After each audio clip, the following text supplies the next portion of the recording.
اعوذ باللہ من الشیطان الرجیم بسم اللہ الرحمن الرحیم. دا مائک بند کی دا بشرا بشیر سے چکم زنانا غالباً دا مائک کلاو دیا.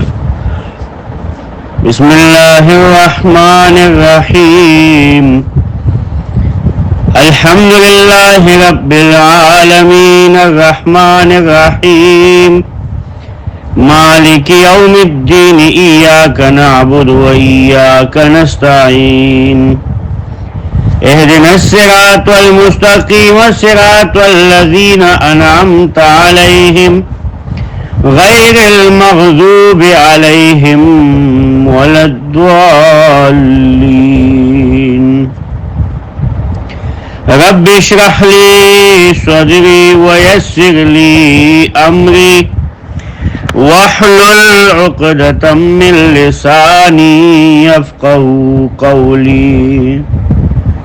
صدق اللہ مولانا العظیم وصدق رسوله النبی الکریم ونحن على ذلك لمن الشاہدین والشاکرین والحمد للہ رب العالمین.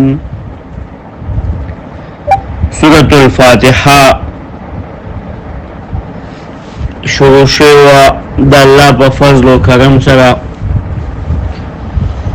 اسماء دا فاتحی اغا ذکر شو بیا موی چی دا ہر صورت پا ابتدا کی دا پنزو خبر و بیان کی گی. سورة الفاتحہ ددی پا ابتدا کی مغا پنزو خبری دی داغی بیان کی گی با.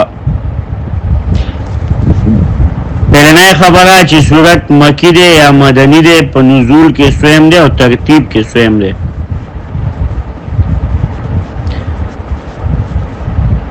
سورة الفاتحہ مکی دے پرون ویلشو چی کلو ویلشی چی دا مکی صورت تے نو پدی کے بعد تا پا ذہن کے راشی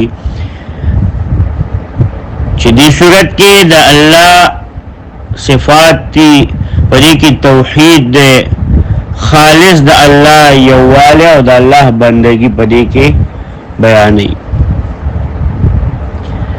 کلچو ویلشی صورت مدنیتن تا پا ذہن کے براشی چی پدی صورت کے دا ایمانیات و سر احکامات ہم بیانی گی. سورة الفاتحہ مکی ہے نو لازمی خبر ہے پدی کی دا ایمان بیان دے او اشارتاً پدی کی بیا علماء و انشاءاللہ رستو و تفصیل بھی کی گی چی احکامات ہم پدی کی دین ثابت کری دی. سورة الفاتحہ مکی دے پا نزول کی پنزم دے. پا نزول کی پنزم دے پس دا سورت مدثر نا یا دا مزمل نا. ذکر دا سورت المزمل و مدثر دا دا سی سورتونی ریچ دا یو بل نمخ کے رستو نازل شوی دی. اختلاف تے سو کوئی مزمل پا درم دے او مدثر پا سلورم نمبر دے. سو کوئی مدثر پا درم دے و مزمل پا سلورم نمبر دے.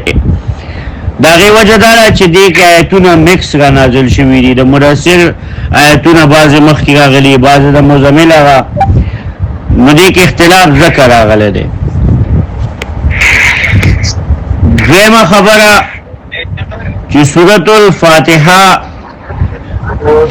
دا پا پنزم نمبر دے نو دا پا اول ولیو لگو داغی تمونگا ربط ویو مناسبت دا صورت مرتوی لکی گی. دا مائکون بند کئی شور رازی فالور ملگری ڈسٹرب کی گی تینا.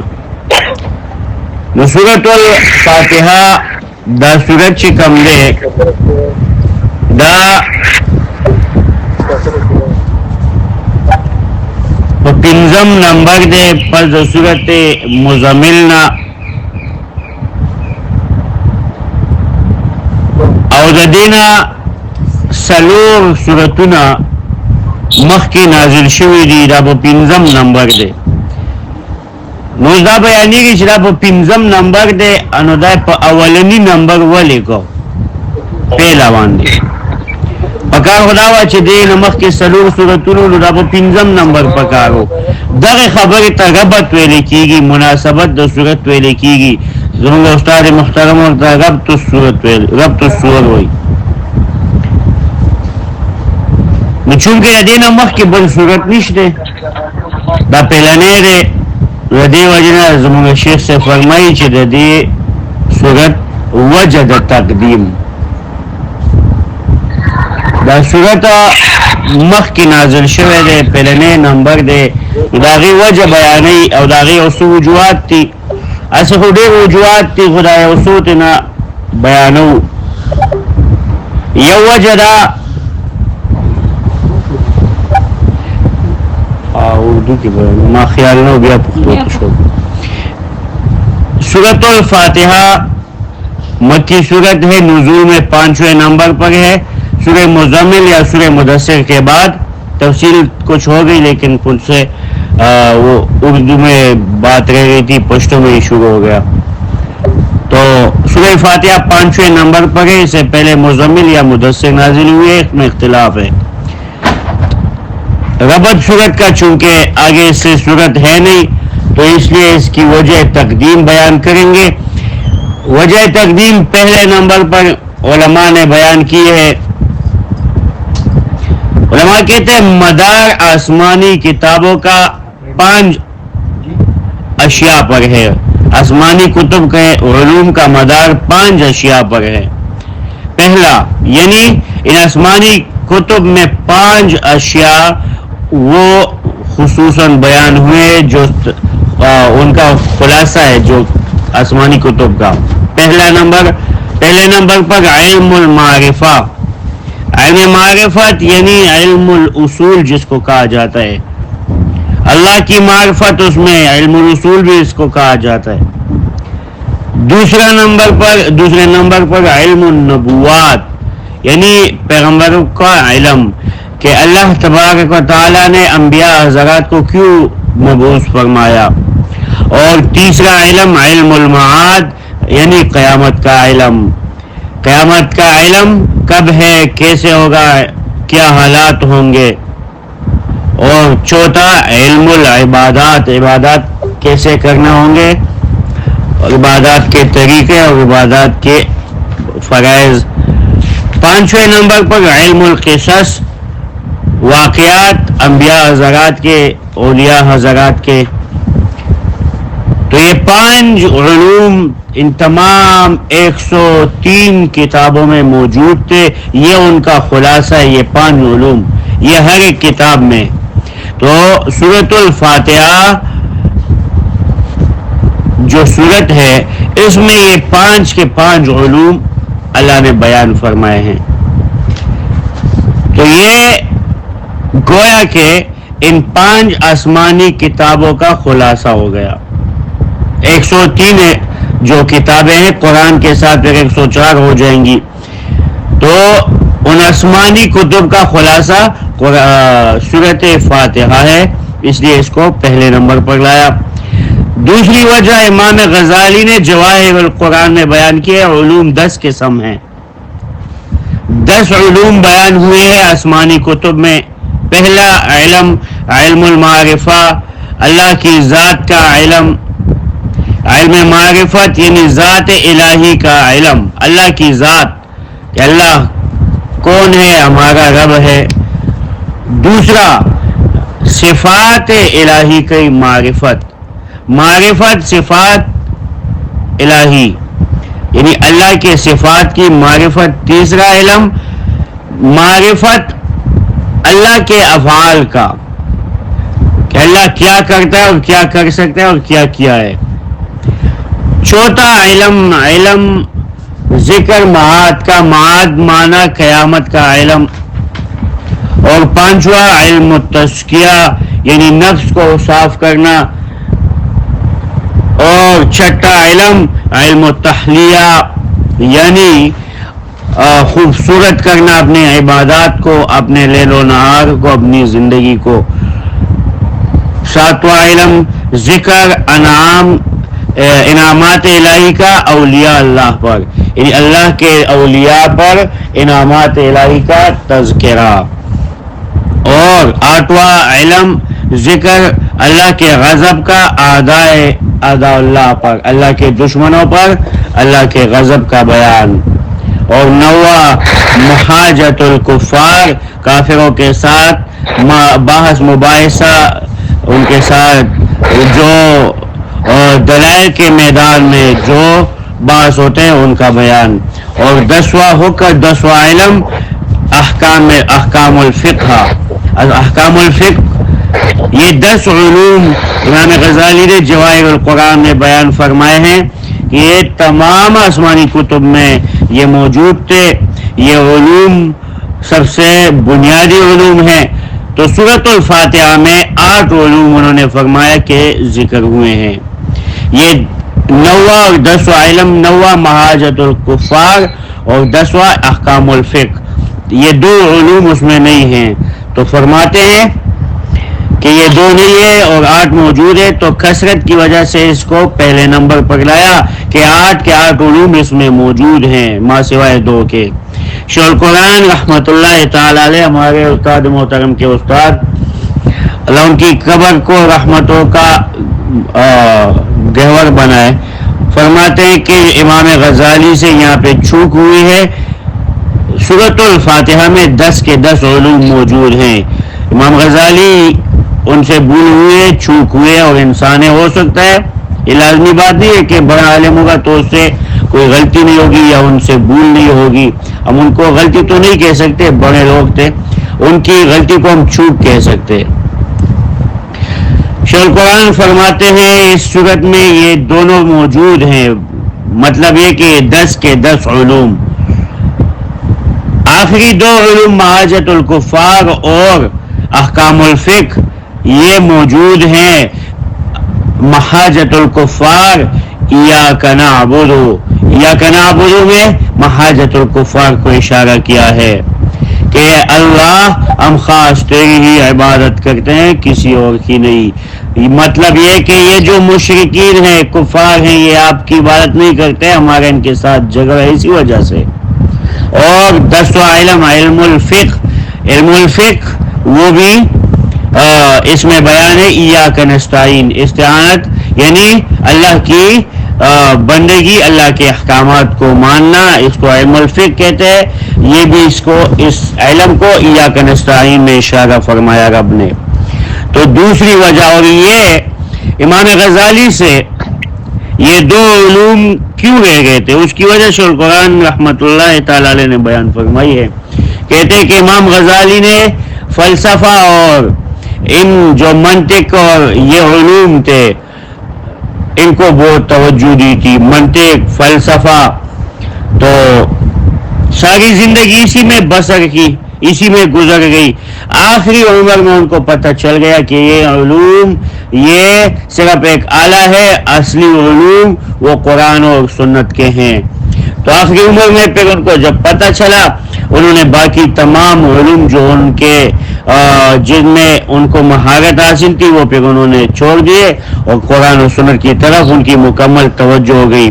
ان کے شاگرد نے لکھا ہے مات الغزالی والقرآن علی صدرہ، امام غزالی وفات ہو رہے تھے، وہ وفات پا گئے اور قرآن کریم ان کے سینے پر پڑا تھا.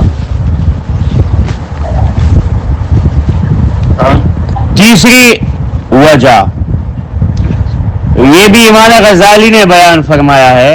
امام غزالی فرماتے ہیں آسمانی کتابوں میں 3 علوم مشترک ہیں، 3 چیزیں مشترک ہیں، اور آسمانی کتابوں کا علم 3 چیزوں پر مشتمل ہے. مائک بند کی شو غازی بدی کی.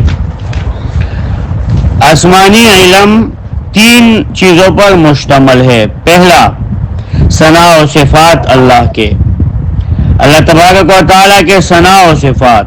دوسرا، استعانت اللہ سے یعنی مدد طلب کرنا، اور تیسرا استعاذہ دشمن سے پناہ مانگنا. یہ تین علوم اس صورت میں موجود ہیں، تو اس لیے اس کو پہلے نمبر پر لایا، باقی قرآن اس کے بعد ہے. ایک اور وجہ علماء نے بیان فرمائی ہے، کافی وجوہات ہیں اس کو پہلے نمبر پر لانے کی، لیکن جو ہمارے استاد محترم ان کے استادوں کے استاد وہ بیان فرماتے ہیں کہ قرآن کریم اس کے علاوہ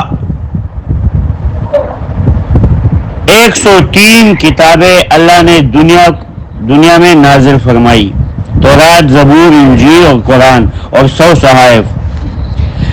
یہ 4 کتب یہ ان تمام صحیفوں کے خلاصہ اور نچوڑ ہے، لیکن چاروں کتب میں قرآن کریم کو ایک الگ مقام حاصل ہے، وہ ان 103 کتابوں کا خلاصہ.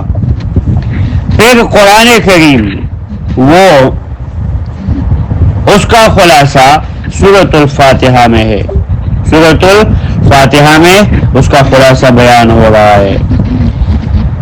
قرآن کریم یہ 4 حصوں پر مشتمل ہے. مولانا حسین علی الوانی رحمۃ اللہ تعالی علیہ رئیس المفسرین ہمارے استادوں کے استاد تھے. بہت بڑا نام، اللہ نے ان کو بہت علم اور معرفت عطا کی تھی اس تفسیر کے باب میں. وہ فرماتے ہیں قرآن 4 حصوں پر مشتمل ہے باعتبار فہم.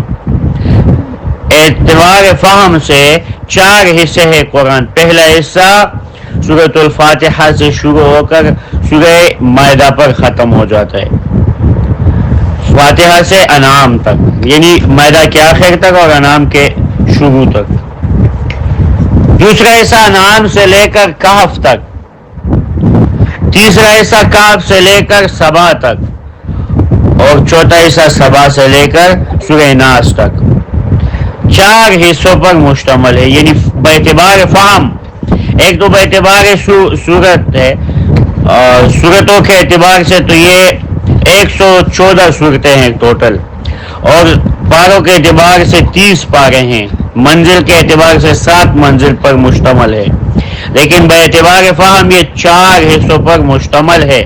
پہلا حصہ سورۃ الفاتحہ سے انعام تک، دوسرا حصہ انعام سے لے کر کہف تک، تیسرا حصہ کہف سے لے کر سبا تک، اور سبا سے ناس تک آخری حصہ. پہلا حصہ اس میں زیادہ تر بیان اس بات کا ہے کہ خالق لکل شیء هو اللہ، ہر ایک چیز کا خالق اللہ ہی ہے، کوئی اور نہیں. دوسرا حصہ جو انعام سے کہف تک ہے، اس میں بیان کیا مربی لکل شیء هو اللہ، یعنی تمام چیزوں کا مربی، ہر ایک چیز کا پالنے والا، پیدا کرنے والا تو وہ ہے اللہ. پہلے حصے میں وہ بیان ہو گیا. دوسرے حصے میں بیان ہو رہا ہے کہ ہر ایک چیز کو تربیت دینے والا، ہر ایک چیز کو پالنے والا وہ بھی اللہ ہے.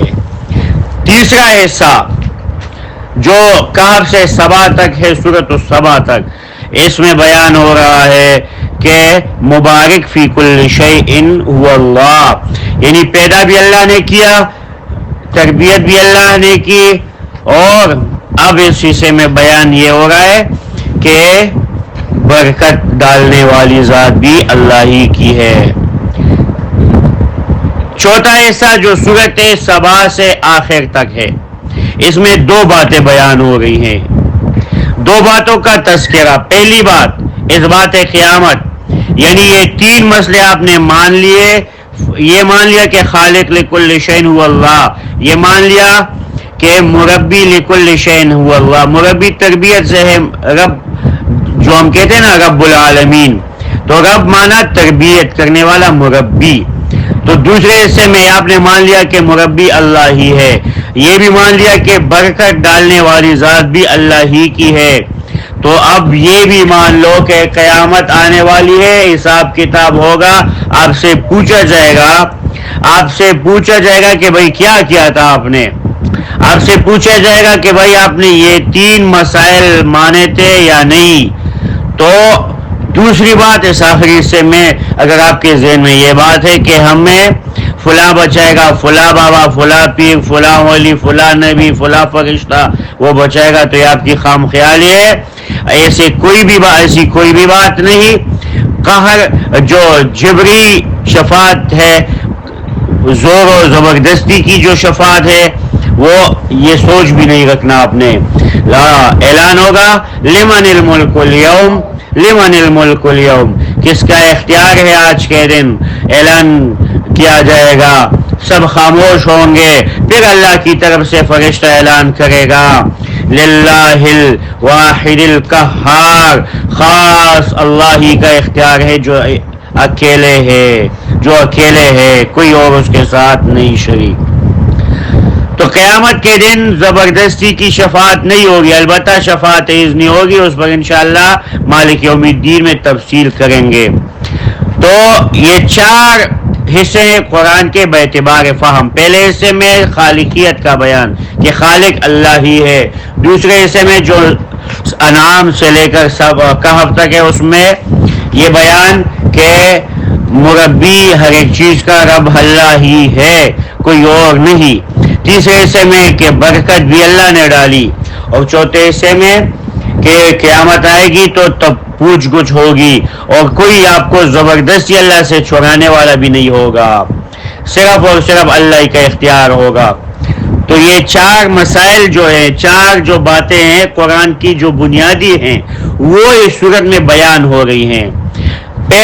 پہلی بات الحمدللہ رب العالمین میں کہ رب ہے، الحمدللہ، تعریف ہے الوہیت کی اس اللہ کے لیے ہے، اللہ کے لیے ہے، یعنی وہ اللہ جس نے مخلوقات کو پیدا کیا.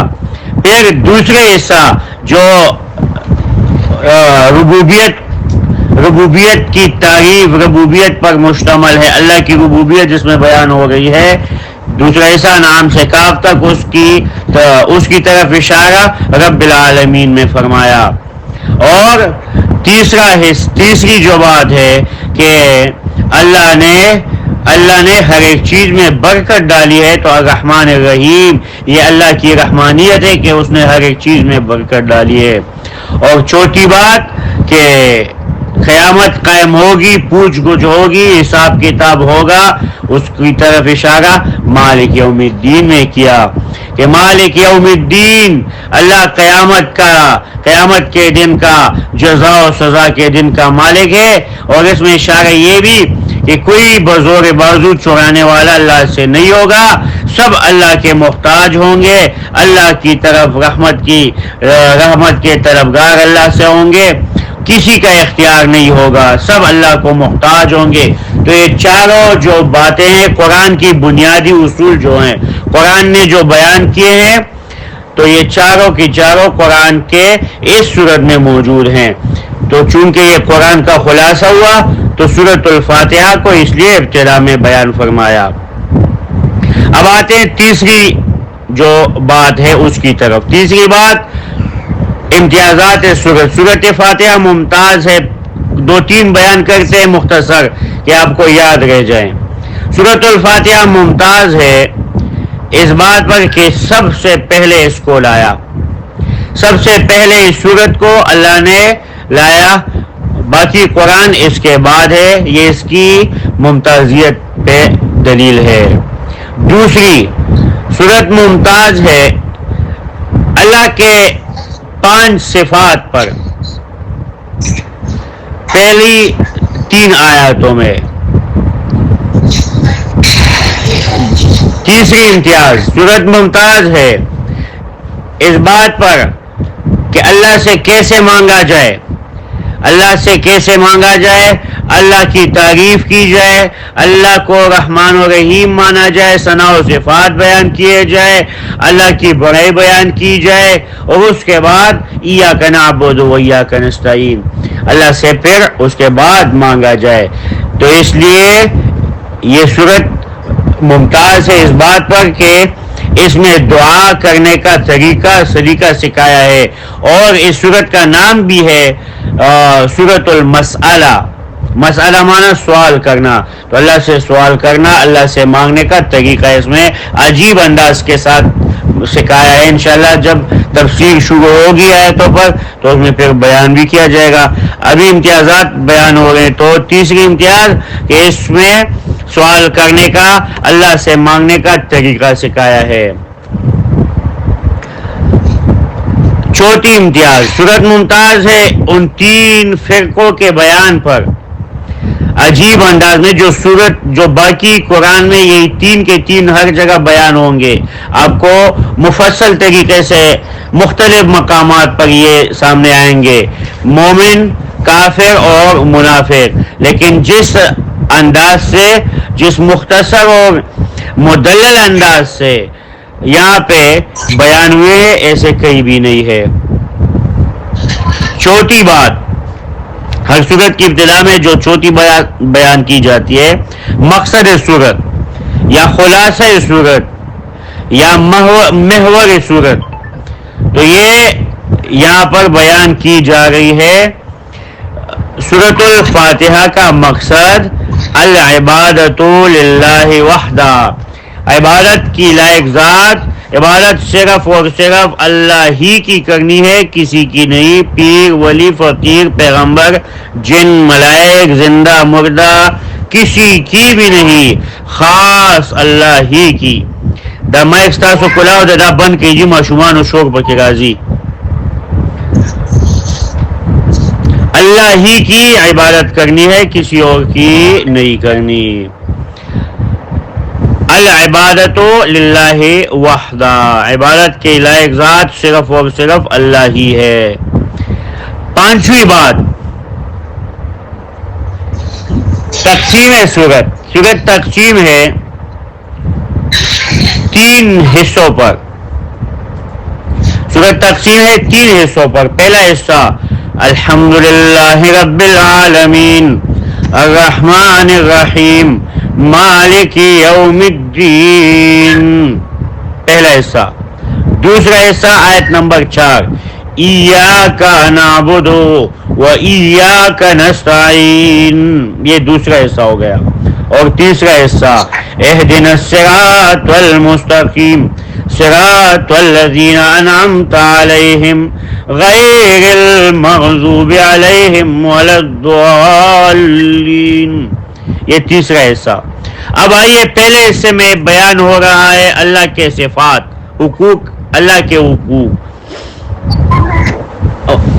دوسرا حصہ جو مالک یوم ایاک نعبد و ایاک نستعین ہے، یہ ایک ہی آیت پر مشتمل ہے۔ دوسرا حصہ، دوسرے حصے میں بیان ہو رہا ہے حقوق اللہ اور حقوق العباد، اللہ کے حقوق اور مخلوقات کے حقوق، بندوں کے حقوق۔ ایاک نعبد اللہ کے حقوق، ایاک نستعین بندگان کے حقوق، اللہ کے بندوں کے حقوق۔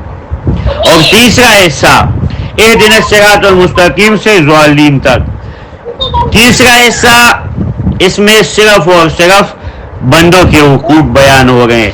دا مائک بند کئی بیا با درس سے نورمل گریم ڈسٹرب کوئی او پلم درس تا توجہ نہ کوئی، دا مائک بند کئی پر یہ مانی دا آپشن غازی مائک پہ بند کئی یا دا معشومان غلی کئی۔ تیسرے حصے میں بیان ہو رہا ہے مخلوقات کے حقوق، اللہ کے بندوں کے حقوق۔ اور اس میں ایک دوسری بات بھی ہے، تقسیم ہو رہے اللہ کے بندوں کا۔ اللہ کے بندے پہلے نمبر پر انعمت علیہم، منعوم علیہم، یعنی وہ لوگ جن پر اللہ کا انعام ہوا ہے، یعنی مومن۔ دوسری جماعت، دوسرا فرقہ غیر المغضوب علیہم، جو کافر ہیں، اللہ کی بات سے منکر ہیں۔ اور تیسرا گروہ والضالین، حیران و پریشان، یعنی منافق۔ مومن، کافر اور منافق، یہ تین فرقے یہاں پہ بیان ہو گئے ہیں، اور مختصر انداز میں انشاءاللہ پھر باقی قرآن میں ان کی جگہ جگہ پہ تفصیل بیان ہوگی۔ یہی تین فرقے، مومن، کافر اور منافق. تو 5 باتوں کا تذکرہ آج ہوا سورۃ فاتحہ کے شروع میں، جس میں یہ 5 باتیں بیان ہوئی، لیکن سب سے جو ضروری بات ہے، جو اہم ترین بات ہے، وہ مقصد ہے سورت کا. اور یہ ہم روزانہ کی بنیاد پہ بیان کریں گے کہ سورت کا مقصد کیا ہے. تو العبادۃ للہ وحدہ، عبادت کی لائق ذات صرف اور صرف اللہ ہی ہے، کوئی اور نہیں ہے. اللہ ہی عبادت کے لائق ہے، اللہ ہی بندگی کرنے کے لائق ہے. یہ صورت اس دعوے کے گرد گھومتی ہے. اللہ ہمیں عمل کی توفیق نصیب فرمائے. سبحانک اللہم اشہد ان لا الہ الا انت استغفرک واتوب الیک. اللہم لک الحمد حتی ترضى ولك الحمد إذا رضيت ولك الحمد في الأولى والآخرة ولك الحمد إذا حمدك. اللهم عافنا فيمن عافيت وتولنا فيمن توليت واهدنا فيمن هديت. اللهم إنك تهدي ولا يهدى عليك. اللهم اشف مرضانا. اللهم انصر الإسلام والمسلمين في كل مكان. اللهم أذل الشرك والمشركين. اللهم دمر أعداء الدين. اللهم شتت شملهم ودمر ديارهم وغرق جمعهم. اللهم اغفر للمسلمين والمسلمات الأحياء منهم والأموات. وصلى الله على النبي الأمي. اللهم صل على سيدنا ومولانا محمد. سبحانك اللهم أشهد أن لا إله إلا أنت أستغفرك وأتوب إليك.